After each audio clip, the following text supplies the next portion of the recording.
법우님들, 보살님들, 안녕하십니까? 오늘은 우리가 일상에서 자주 혼동하는 두 가지 마음에 대해 이야기를 나눠보려 합니다.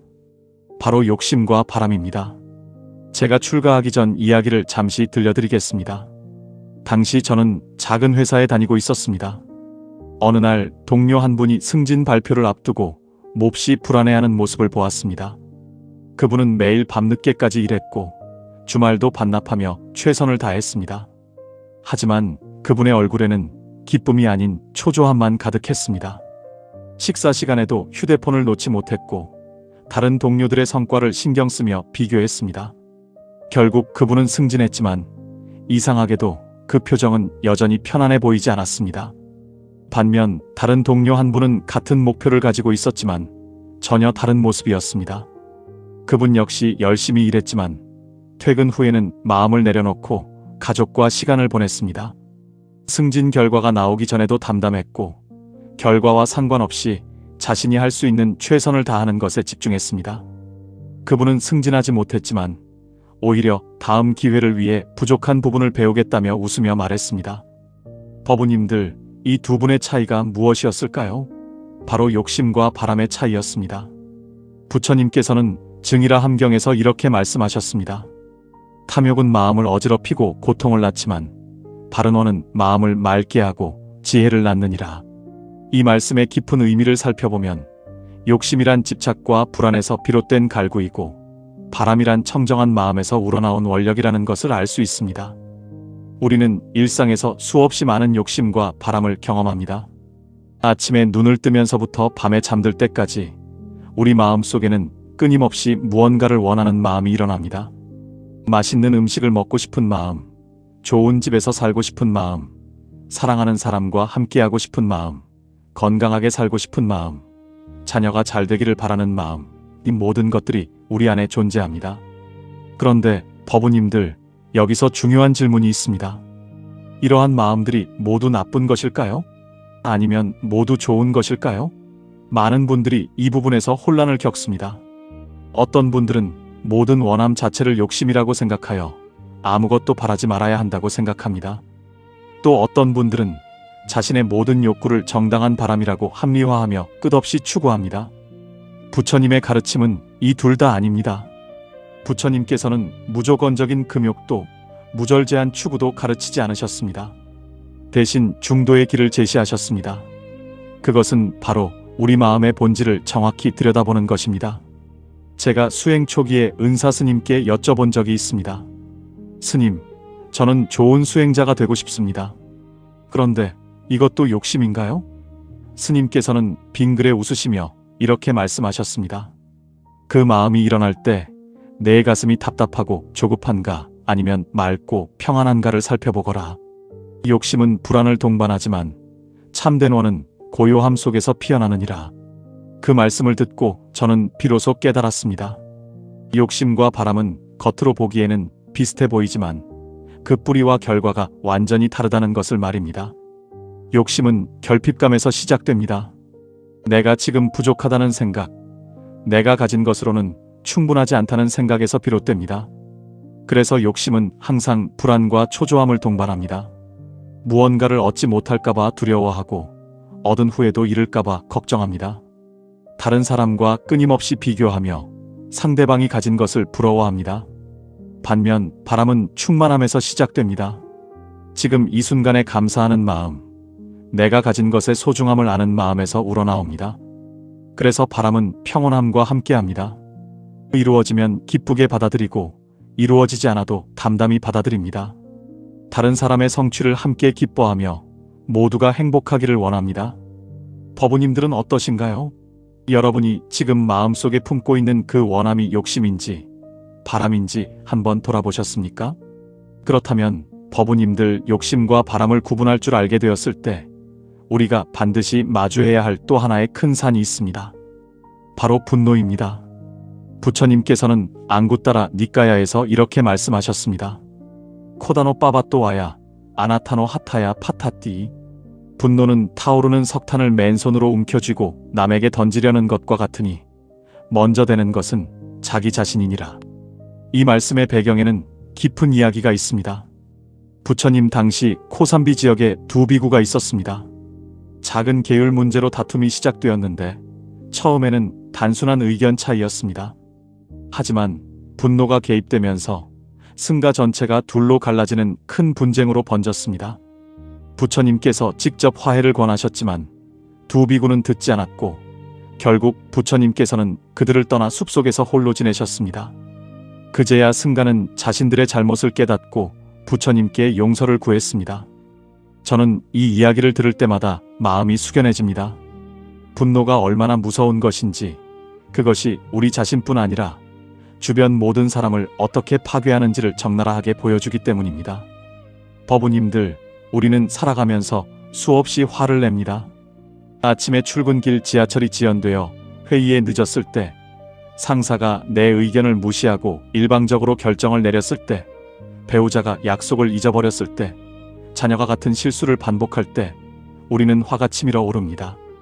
얼마 전 한 보살님께서 제게 이런 고민을 털어놓으셨습니다.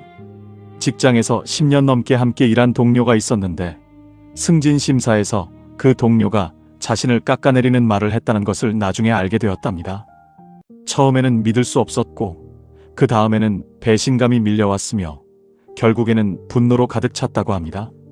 밤마다 그 동료에게 할 말을 머릿속으로 되뇌었고 복수할 방법을 궁리했으며 만나면 어떻게 대할지 시뮬레이션 했습니다. 그러던 어느 날 거울을 보니 자신의 얼굴이 너무나 일그러져 있고 몸은 늘 긴장 상태였으며 가족들에게도 신경질적으로 대하고 있다는 것을 깨달았습니다. 그제야 물었습니다. 스님, 제가 그 사람을 벌하려다가 제 자신을 벌하고 있는 것 아닙니까? 맞습니다. 바로 그것이 분노의 본질입니다. 우리는 상대방에게 상처를 주려고 화를 내지만 정작 가장 큰 상처를 받는 것은 우리 자신입니다. 분노는 마치 독이 든 술과 같습니다. 마실 때는 상쾌하고 시원한 것 같지만 결국 우리 몸속을 서서히 망가뜨립니다. 화를 낼 때 우리는 일시적으로 힘이 생기고 정의를 실현하는 것 같은 착각에 빠집니다. 하지만 그 순간 우리의 혈압은 올라가고 심장은 빨리 뛰며 스트레스 호르몬이 온몸에 퍼집니다. 더 중요한 것은 우리의 마음이 흐려진다는 것입니다. 분노에 휩싸인 순간 우리는 지혜를 잃고 판단력을 잃으며 자비심을 잃습니다. 그렇다면 우리는 어떻게 이 분노를 다스려야 할까요? 첫 번째로 해야 할 일은 분노를 알아차리는 것입니다. 화가 치밀어 오를 때 즉시 알아차리십시오. 아, 지금 내가 화가 나고 있구나. 이것만으로도 엄청난 변화가 시작됩니다. 알아차림은 분노와 나 사이에 작은 공간을 만들어줍니다. 그 공간이 생기면 우리는 분노에 완전히 삼켜지지 않습니다. 두 번째는 호흡으로 돌아가는 것입니다. 화가 날 때 우리의 호흡은 빠르고 얕아집니다. 의식적으로 호흡을 천천히 깊게 해보십시오. 들숨에 나는 지금 들이마신다고 알아차리고 날숨에 나는 지금 내쉰다고 알아차리십시오. 단 3번의 깊은 호흡만으로도 분노의 강도가 줄어드는 것을 느낄 수 있습니다. 세 번째는 분노의 뿌리를 들여다보는 것입니다. 모든 분노에는 그 밑에 숨겨진 상처가 있습니다. 무시당했다는 느낌, 인정받지 못했다는 서러움, 불공평하다는 억울함, 통제할 수 없다는 무력감. 이런 감정들이 분노로 변합니다. 분노의 표면만 보지 말고 그 아래에 있는 진짜 감정을 들여다보십시오. 내가 진짜 느끼는 것은 무엇인가? 내가 진짜 원하는 것은 무엇인가? 네 번째는 상대방의 입장에서 생각해보는 것입니다. 이것이 가장 어렵지만 가장 강력한 방법입니다. 나를 화나게 한 그 사람도 나처럼 행복을 원하고 고통을 피하고 싶어하는 사람입니다. 그 사람도 자신의 상처와 두려움 속에서 살아가고 있습니다. 완벽한 사람은 없습니다. 나도 실수하고 남에게 상처를 주듯이 그 사람도 그러합니다. 5번째는 자비의 마음을 일으키는 것입니다. 이것은 분노를 참는 것과는 다릅니다. 참는다는 것은 분노를 억누르는 것이지만 자비는 분노를 변화시키는 것입니다. 마음속으로 조용히 말해보십시오. 저 사람도 행복하기를 바랍니다. 저 사람도 평화롭기를 바랍니다. 저 사람도 고통에서 벗어나기를 바랍니다. 처음에는 진심이 아닐 수도 있습니다. 하지만 계속 반복하다 보면 마음이 조금씩 부드러워지는 것을 느낄 수 있습니다. 법우님들, 제가 아는 한 보살님은 화가 날 때마다 이런 연습을 하신답니다. 화나게 한 상대방을 어린아이였을 때의 모습으로 상상해 본다고 합니다. 그 사람도 한때는 순수하고 연약한 아기였고 부모의 사랑이 필요했던 어린아이였습니다. 그렇게 생각하니 분노가 연민으로 바뀌더라고 하십니다. 또 다른 방법은 시간을 두고 기다리는 것입니다. 화가 치밀 때 즉시 반응하지 마십시오. 24시간만 기다려 보십시오. 하루가 지나면 그 분노의 강도가 많이 줄어들어 있을 것입니다. 일주일이 지나면 더욱 객관적으로 볼 수 있습니다. 급하게 내뱉은 말, 충동적으로 한 행동은 돌이킬 수 없지만 기다림은 우리에게 지혜로운 선택을 할 기회를 줍니다. 보살님들께서는 혹시 이런 경험 있으신가요? 화가 나서 격한 이메일을 쓴 후 바로 보내지 않고 임시 보관함에 넣어두었다가 다음날 다시 읽어본 적 말입니다. 그러면 대부분 이렇게 보내지 않아서 다행이다라고 생각하게 됩니다. 분노는 우리의 판단을 흐리게 만들기 때문입니다. 마지막으로 가장 중요한 것은 일상적인 수행입니다. 화가 날 때만 대처하려고 하면 어렵습니다. 평소에 마음을 다스리는 연습을 해야 합니다. 매일 아침 10분이라도 앉아서 호흡을 관찰하고 자비 명상을 하고 감사한 것들을 떠올려 보십시오. 이런 수행이 쌓이면 분노가 일어나는 빈도도 줄어들고 일어났을 때 다스리는 것도 훨씬 쉬워집니다. 법우님들, 분노를 다스린다는 것은 화를 아예 내지 않는다는 뜻이 아닙니다. 우리는 인간입니다. 화가 나는 것은 자연스러운 감정입니다. 중요한 것은 그 분노에 휘둘리지 않고 분노를 지혜롭게 다루는 것입니다. 분노를 억압하는 것도 해답이 아니고 분노를 폭발시키는 것도 해답이 아닙니다. 분노를 알아차리고 이해하고 변화시키는 것이 진정한 해답입니다. 제가 승려 생활을 하면서 목격한 일 중에 잊을 수 없는 장면이 있습니다. 한 법우 스님께서 수십 년간 모아온 불경 필사본이 화재로 모두 타버린 적이 있었습니다. 그 스님의 평생 공부이자 수행의 결실이었는데 옆방 스님의 부주의로 인한 불이었습니다. 저는 그 스님께서 얼마나 화를 내실까 걱정이 되었습니다. 하지만 그분은 조용히 재를 쓸어 담으시며 이렇게 말씀하셨습니다. 모든 것은 무상하구나. 집착했던 것을 놓아주라는 부처님 가르침이로다. 그리고는 실수한 스님을 위로하며 함께 차를 마셨습니다.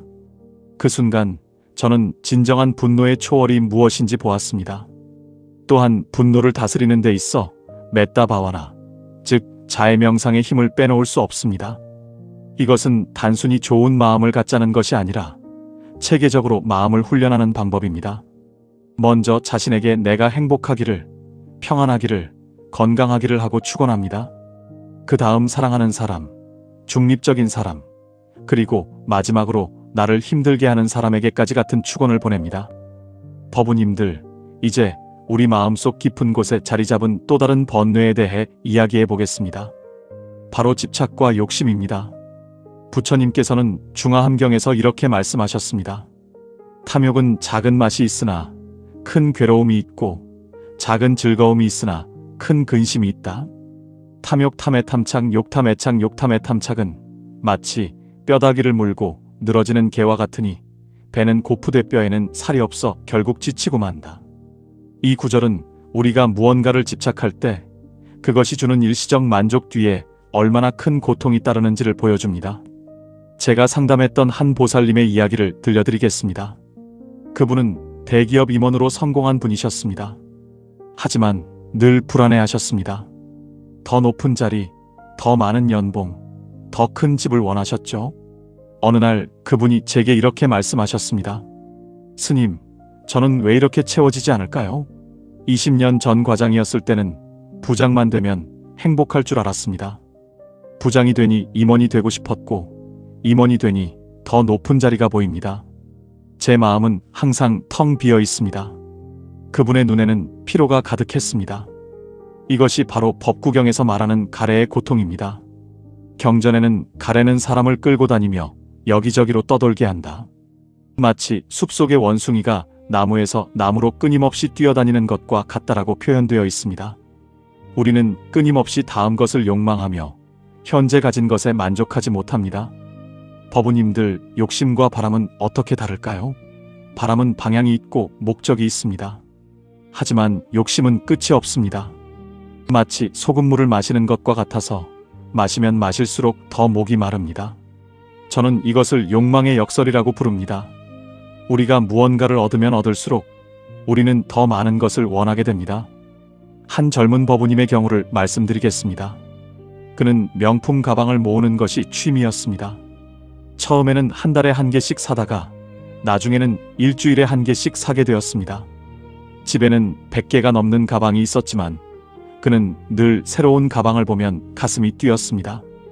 카드 빚은 늘어갔고 가족들과의 관계는 나빠졌습니다. 어느 날 그는 벽장 가득한 가방들을 보며 깨달았습니다. 이 가방들이 나를 행복하게 해준 적이 있었던가? 그 순간이 그의 변화의 시작이었습니다. 부처님께서는 수타니파타에서 이렇게 가르치셨습니다. 적은 것으로 만족하라. 적은 것으로 만족하는 자는 행복하다. 많은 것을 가진 자도 만족하지 못하면 가난한 자요. 적은 것을 가진 자도 만족하면 부유한 자니라. 이 말씀은 진정한 부의 기준이 소유의 양이 아니라 마음의 상태에 있음을 알려줍니다. 그렇다면 우리는 어떻게 집착을 내려놓을 수 있을까요? 첫 번째 방법은 관찰입니다. 자신이 무엇에 집착하고 있는지 명확히 보는 것입니다. 아침에 일어나서 잠들기 전까지 내 마음이 무엇을 붙잡고 있는지 관찰해 보세요. 그것이 직장에서의 인정일 수도 있고 자녀의 성적일 수도 있고 SNS의 좋아요, 개수일 수도 있습니다. 두 번째는 질문하기입니다. 내가 집착하는 이것이 정말 나를 행복하게 하는가? 이것을 얻으면 내 행복이 완성되는가? 이것을 잃으면 나는 정말 불행해지는가? 이런 질문들을 스스로에게 던져보세요. 대부분의 경우 우리는 실제로 필요하지 않은 것에 집착하고 있음을 발견하게 됩니다. 제가 아는 한 사업가 보살님은 회사 매출에 집착했습니다. 매일 숫자만 들여다보고 경쟁사와 비교하며 스트레스를 받았습니다. 그러던 어느 날 건강검진에서 암 진단을 받았습니다. 다행히 초기였지만 그 순간 그는 깨달았습니다. 내가 평생 집착했던 숫자가 지금 이 순간 무슨 의미가 있는가? 그 후 그는 사업 방식을 완전히 바꾸었습니다. 매출보다는 직원들의 행복을, 경쟁보다는 협력을 중요하게 여기게 되었습니다. 놀랍게도 그렇게 하자 회사는 더 성장했고 그 자신도 훨씬 평온해졌습니다. 세 번째 방법은 감사 수행입니다. 매일 저녁, 오늘 내가 가진 것들에 감사하는 시간을 가지세요. 건강한 몸, 따뜻한 집, 함께하는 가족, 오늘 먹은 밥 한 끼. 이런 작은 것들에 감사하다 보면 우리는 이미 충분히 많은 것을 가지고 있음을 깨닫게 됩니다. 청정도론에서는 집착을 끊는 방법으로 부정관을 제시합니다. 우리가 집착하는 대상의 무상함과 불완전함을 관찰하는 것입니다. 예를 들어 새 차를 샀다면 그것이 언젠가는 녹슬고 망가질 것임을 생각해 보는 것입니다. 이것은 비관적인 태도가 아닙니다. 오히려 현실을 있는 그대로 보는 지혜입니다. 법우님들은 어떠신가요? 혹시 지금 무언가에 너무 집착하고 계신가요? 그것이 없으면 불행할 것 같다는 생각이 드시나요? 그렇다면 잠시 멈추고 생각해 보세요. 그것은 정말 당신에게 필요한 것인가요? 아니면 단지 욕망이 만들어낸 환상인가요? 마지막으로 한 가지 실천 방법을 더 알려드리겠습니다. 비움의 수행입니다. 한 달에 한 번 자신이 가진 물건 중 하나를 필요한 사람에게 주세요. 옷이든 책이든 무엇이든 좋습니다. 처음에는 아까울 수 있습니다. 하지만 점차 그 물건을 보내는 것이 오히려 마음을 가볍게 만든다는 것을 느끼게 될 것입니다. 이것이 바로 보시의 수행이며 집착을 끊는 구체적인 방법입니다. 부처님께서는 집착은 고통의 뿌리라고 하셨습니다. 우리가 무언가를 놓지 못할 때 우리는 그것의 노예가 됩니다. 하지만 우리가 그것을 놓아줄 때 우리는 비로소 자유로워집니다. 진정한 자유는 많이 가지는 데 있지 않고 집착하지 않는 데 있습니다. 법우님들, 집착에는 또 다른 미묘한 형태가 있습니다. 바로 좋은 것에 대한 집착입니다. 많은 분들이 명예나 돈에 대한 집착은 경계하면서도 자신의 수행이나 선행에 집착하는 것은 알아차리지 못합니다. 금강경에서 부처님께서는 보시를 행하되 보시했다는 생각을 내지 말라고 하셨습니다. 이 말씀은 선행조차도 집착의 대상이 될 수 있음을 경고합니다. 저는 한 법우님을 만났는데 그분은 매주 양로원에서 봉사를 하셨습니다. 10년을 한결같이 하셨죠.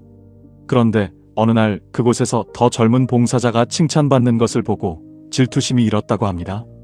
나는 10년을 했는데 왜 저 사람만 칭찬받지? 라는 생각이 들었다는 것입니다. 그 순간 그분은 깨달았습니다.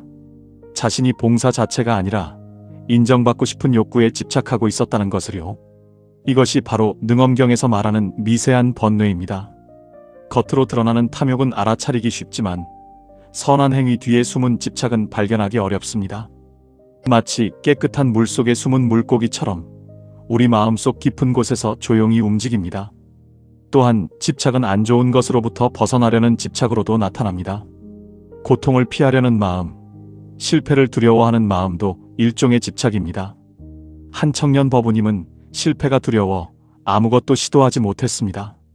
좋은 대학을 나왔지만 취업 면접조차 보지 않았습니다. 떨어지면 어떡하지? 라는 생각이 그를 마비시켰습니다. 이것은 실패하지 않는다라는 이미지에 대한 집착이었습니다. 유마경에서는 불이법문을 설합니다. 좋음과 나쁨, 어둠과 이름이 둘이 아니라는 가르침입니다. 우리가 좋은 것만 붙잡으려 하고 나쁜 것을 밀어내려 할 때 우리는 이미 양쪽 모두에 묶여 있는 것입니다. 진정한 자유는 좋음도 나쁨도 있는 그대로 받아들일 때옵니다. 실천 방법으로 하루 한 가지 놓아주기를 제안합니다. 아침에 일어나면 오늘 하루 무엇 하나를 놓아주겠다고 다짐하세요. 작은 것부터 시작하세요. 커피 한 잔 덜 마시기, 스마트폰 10분 덜 보기, 누군가의 잘못 용서하기. 이렇게 매일 작은 집착을 놓아주는 연습을 하다 보면 큰 집착도 자연스럽게 놓을 수 있게 됩니다. 대승기 신론에서는 일체법이 본래 정멸이라고 합니다. 모든 것은 본래 고요하며 우리의 집착이 파도를 일으킨다는 뜻입니다. 고요한 호수에 돌을 던지면 파문이 일듯 평온한 마음에 집착이 일어나면 번뇌가 생깁니다. 마지막으로 집착 일기를 써보시기를 권합니다. 매일 밤 오늘 하루 무엇에 집착했는지, 그것이 나에게 어떤 감정을 주었는지 기록하세요. 한 달만 써도 자신의 집착 패턴이 보입니다. 어떤 분은 타인의 평가에, 어떤 분은 완벽함에, 어떤 분은 과거의 상처에 집착합니다. 패턴을 알면 그것을 변화시킬 수 있습니다. 법우님들, 이제 세 번째 가르침으로 넘어가겠습니다. 바로 자비와 용서의 마음입니다. 여러분은 혹시 누군가를 원망하며 잠 못 이룬 밤이 있으셨나요?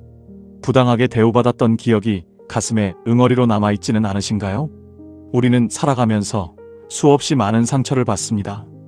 때로는 의도적으로, 때로는 우연히 누군가에게 상처를 주기도 하고 받기도 합니다. 이 상처를 어떻게 다루느냐가 우리 삶의 질을 결정합니다. 법구경에는 이런 구절이 있습니다. 원한은 원한으로 풀리지 않고 오직 사랑으로만 풀린다. 이것은 영원한 진리다.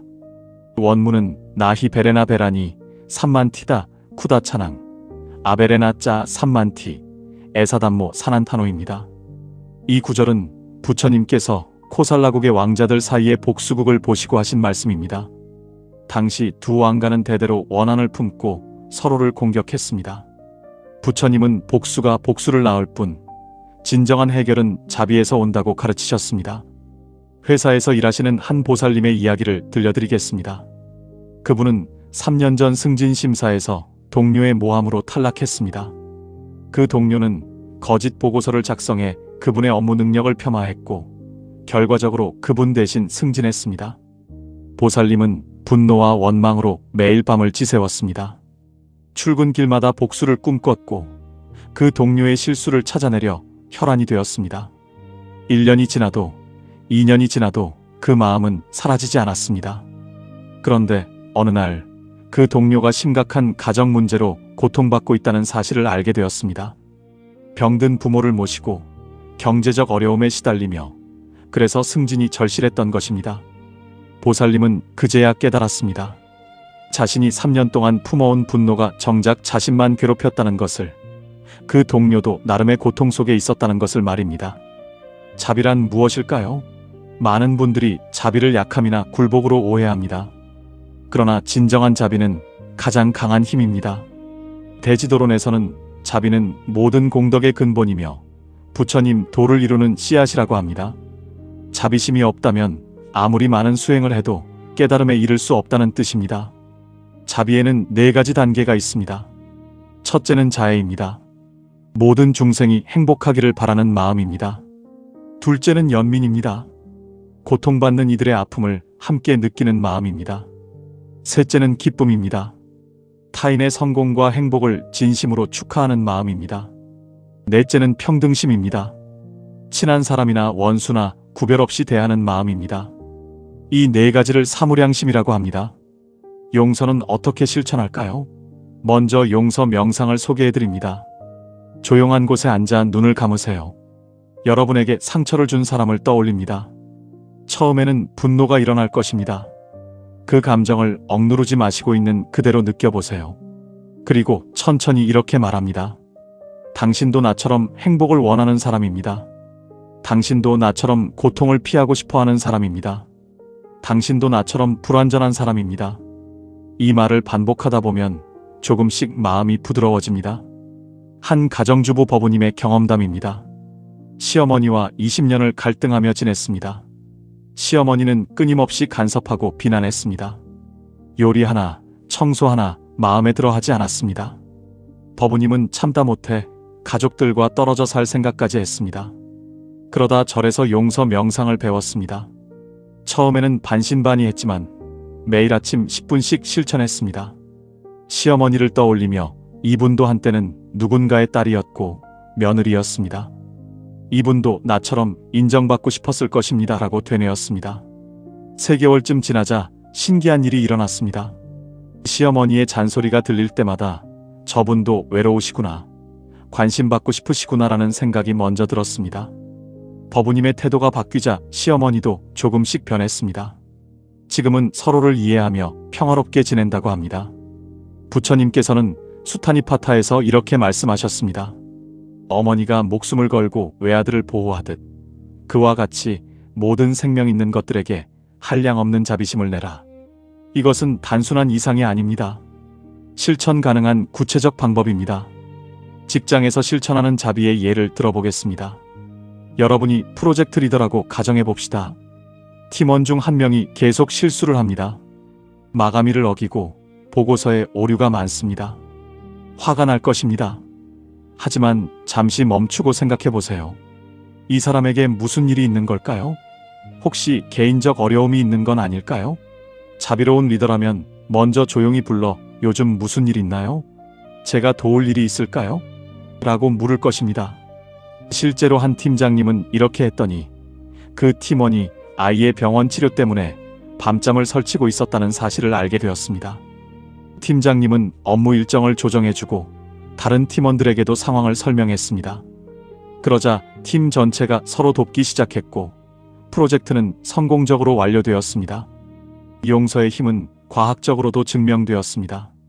미국의 한 연구에서 용서 훈련을 받은 사람들은 스트레스 호르몬이 감소하고 면역력이 증가했습니다. 용서는 남을 위한 것이 아니라 나 자신을 위한 것입니다. 원망을 품고 사는 것은 마치 독약을 마시고 상대방이 죽기를 바라는 것과 같습니다. 실천 방법으로 감사편지 쓰기를 제안합니다. 매주 한 통씩 여러분에게 상처를 준 사람에게 감사편지를 쓰세요. 보내지 않아도 됩니다. 쓰기만 하면 됩니다. 당신 덕분에 나는 더 강해졌습니다. 당신 덕분에 나는 인내를 배웠습니다. 당신 덕분에 나는 진정한 용서가 무엇인지 알게 되었습니다. 처음에는 거짓말처럼 느껴질 것입니다. 하지만 계속 쓰다 보면 진심이 됩니다. 또 다른 방법은 자비 수행 일지입니다. 매일 저녁 오늘 하루 누구에게 자비를 베풀었는지 기록하세요. 아주 작은 것도 좋습니다. 지하철에서 자리를 양보했다. 화난 고객에게 친절하게 대했다. 실수한 후배를 꾸짖지 않았다. 이런 작은 기록들이 쌓이면 여러분의 삶 전체가 자비로 물들게 됩니다. 법우님들, 자비와 용서는 선택이 아니라 필수입니다. 우리가 행복하게 살기 위해서는 반드시 필요한 덕목입니다. 달라이 라마께서 말씀하셨습니다. 자비는 종교가 아니라 생존의 문제다. 이 말씀을 깊이 새기시기 바랍니다. 지혜와 깨달음의 길. 법우님들, 이제 불교 수행의 핵심인 지혜와 깨달음에 대해 이야기해 보겠습니다. 많은 분들이 깨달음을 멀고 어려운 것으로 생각합니다. 산속 동굴에서 수십 년 수행해야만 얻을 수 있는 신비한 경지라고 여기죠. 하지만 부처님께서는 깨달음이 우리의 일상 속에 있다고 말씀하셨습니다. 금강경에 이런 구절이 있습니다. 응무소주의 생기심, 한글로 풀이하면 마땅히 머무는 바 없이 그 마음을 낼지니라입니다. 이 말씀은 당나라 시대 해능 스님이 이 구절을 듣고 대오각성했다는 유명한 일화로도 알려져 있습니다. 무슨 뜻일까요? 어떤 것에도 집착하지 않는 자유로운 마음을 가지라는 의미입니다. 우리는 늘 무언가에 마음을 고정시킵니다. 내 생각이 옳다, 내 방식이 최고다, 이것만이 정답이다. 이렇게 한 곳에 머물면 마음이 굳어집니다. 마치 흐르는 물이 고여서 썩는 것처럼 말입니다. 지혜란 바로 이 고정된 마음을 풀어내는 것입니다. 제가 상담했던 한 기업의 임원 이야기를 들려드리겠습니다. 그분은 20년 넘게 한 회사에서 일하셨습니다. 자신만의 업무 방식이 확고했죠. 그런데 젊은 직원들이 전혀 다른 방식으로 일하기 시작했습니다. SNS를 활용하고 재택근무를 선호하고 수직적 보고 체계를 거부했습니다. 그분은 화가 났습니다.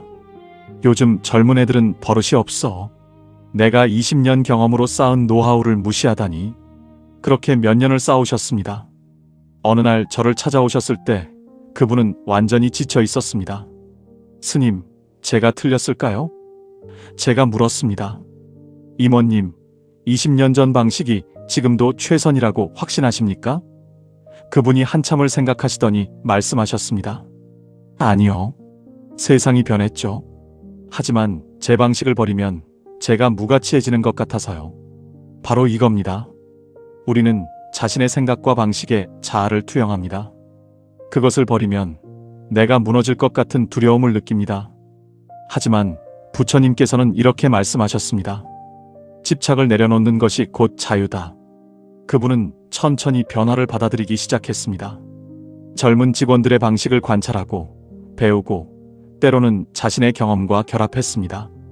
놀랍게도 그분의 부서가 회사에서 가장 혁신적인 팀이 되었습니다. 반야심경에는 무아상, 무인상, 무중생상, 무수자상이라는 구절이 있습니다. 나라는 상, 남이라는 상, 중생이라는 상, 수명이라는 상이 없다는 뜻입니다. 이것이 바로 진정한 지혜입니다. 우리가 만든 모든 구분과 경계가 실은 허상이라는 것을 아는 것이죠. 법우님들, 일상에서 이런 경험 있으시죠? 누군가와 격렬하게 논쟁하다가 문득 내가 왜 이렇게 흥분했지? 라고 생각하는 순간 말입니다. 그 순간이 바로 작은 깨달음입니다. 내가 옳다는 집착에서 한 발짝 물러나 상황을 객관적으로 보는 것. 이것이 지혜의 시작입니다. 한 가정주부의 이야기도 인상 깊었습니다.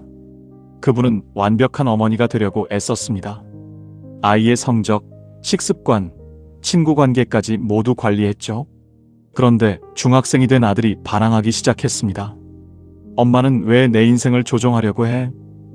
그분은 상처받았습니다. 자신은 아이를 위한 것뿐인데 왜 이해받지 못하는지 괴로워했습니다. 상담하면서 제가 물었습니다.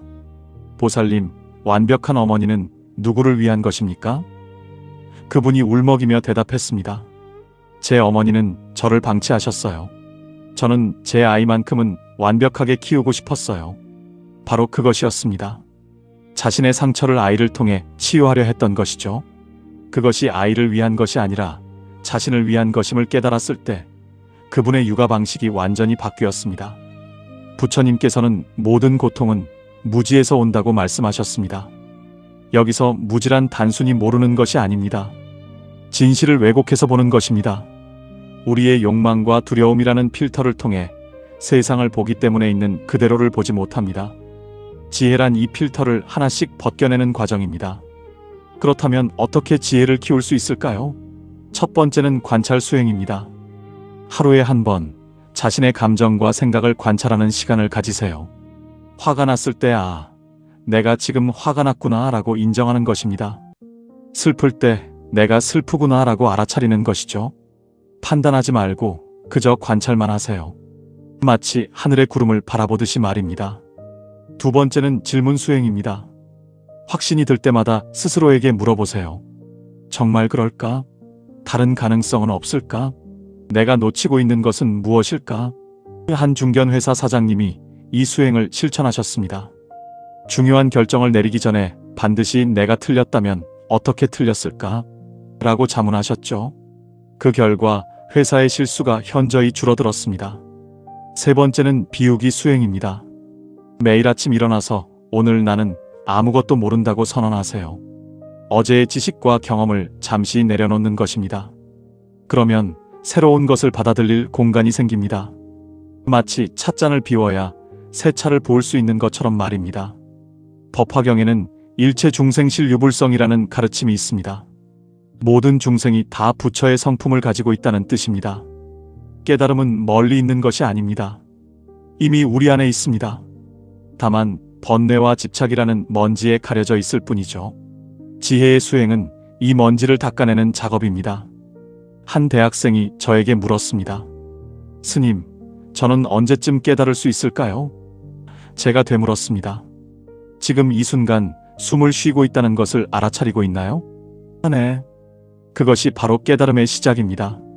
깨달음은 거창한 것이 아닙니다. 지금 이 순간을 온전히 알아차리는 것입니다. 보살님들, 지혜는 책에서만 얻어지지 않습니다. 삶 속에서 얻어집니다. 실수할 때, 좌절할 때, 혼란스러울 때가 바로 지혜를 배울 최고의 순간입니다. 그 순간들을 피하지 마세요. 온전히 경험하고 관찰하세요. 그것이 바로 깨달음으로 가는 길입니다. 법우님들, 오늘 욕심과 바람의 차이에 대해 함께 나눈 이야기를 마무리하겠습니다. 우리는 살아가면서 수많은 선택의 순간을 맞이합니다. 아침에 눈을 뜨는 순간부터 잠들기 전까지 무엇을 먹을지, 누구를 만날지, 어떤 말을 할지 끊임없이 선택합니다. 이 모든 선택의 바탕에는 우리의 마음가짐이 있습니다. 욕심으로 선택하는가, 바람으로 선택하는가에 따라 우리 삶의 방향이 완전히 달라집니다. 금강경에 나오는 응무소주의 생기심이라는 구절을 기억하시나요? 마땅히 머무는 바 없이 그 마음을 내라는 뜻입니다. 이는 집착 없이 순수한 발언을 하라는 가르침입니다. 욕심은 대상에 머물러 집착하지만 바람은 머무름 없이 흘러갑니다. 오늘부터 실천해 보시기 바랍니다. 무언가를 원할 때 잠시 멈춰서서 자신에게 물어보세요. 이것이 나만을 위한 것인가 아니면 함께 나눌 수 있는 것인가? 이것을 얻지 못하면 괴로운가 아니면 담담히 받아들일 수 있는가? 이 질문만으로도 욕심과 바람을 구분할 수 있습니다. 특히 관계에서 이 차이는 더욱 분명해집니다. 상대방을 소유하려는 마음은 욕심이지만 상대방의 행복을 진심으로 바라는 마음은 바람입니다.